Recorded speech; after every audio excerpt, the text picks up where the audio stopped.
Gaming laptops are wonderful things that can help to solve a lot of your problems. However, they do have a there's a few things wrong with them, but we can't focus on all that today, so we're just going to focus on thermals for right now.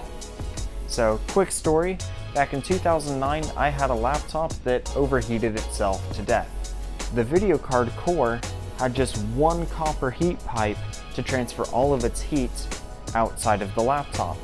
And that one really hot heat pipe makes a stop across the CPU on its way to the heatsink. So, terrible, horrible design, and it's no wonder that it got to 239F before it killed itself. And so, there is a market of laptop fan stands that helps to address this issue. And so I figured I'd pick up two of them and see just how much they help out and which kind of design is best.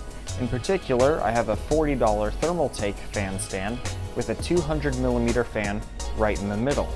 And then I picked up another one for half the price on Amazon about a month later, which has four 140mm fans placed in basically the four corners. To monitor temperatures, I'm using Hardware Info 64. I'm measuring the CPU package temperature as well as the GPU core, and just for the heck of it, I thought it might be neat to measure the temperature of the NVMe solid-state drive as well.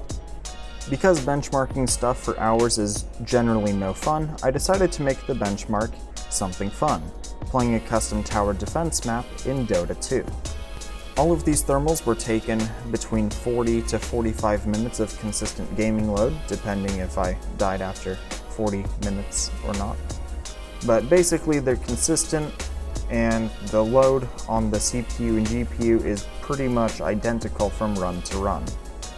So getting right into those temperatures, with no fan stand at all, just having it sit on the dining room table, the CPU generally went from 82 to 84 degrees Celsius, depending on what was being done in the game at that exact moment. And the GPU itself was from 71 to 75 degrees Celsius, but generally hanging around 75.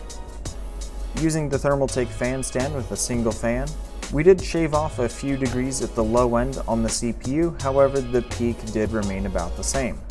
And I don't mean like it hit the peak once, I mean when gaming, sometimes it would be 79 for a while, sometimes it would be 84 for a while. So not much of a difference in terms of actual CPU temperatures.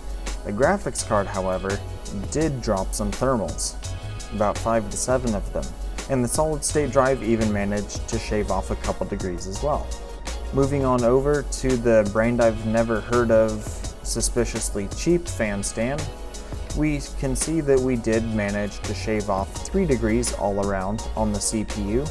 We managed to shave off a degree, if that, from the GPU, and we shaved off another 3 degrees off the solid-state drive.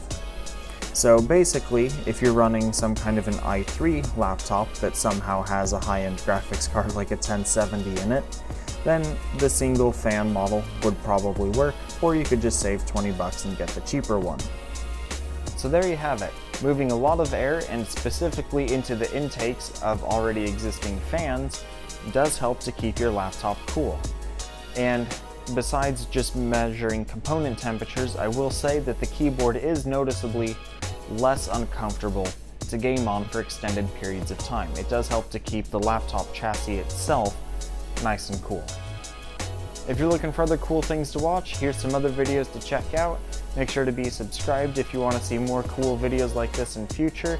And if you're tired of these cool puns, then you should definitely click over to one of these videos before I say another one here in the next few seconds. That was an empty threat, I didn't have anything planned.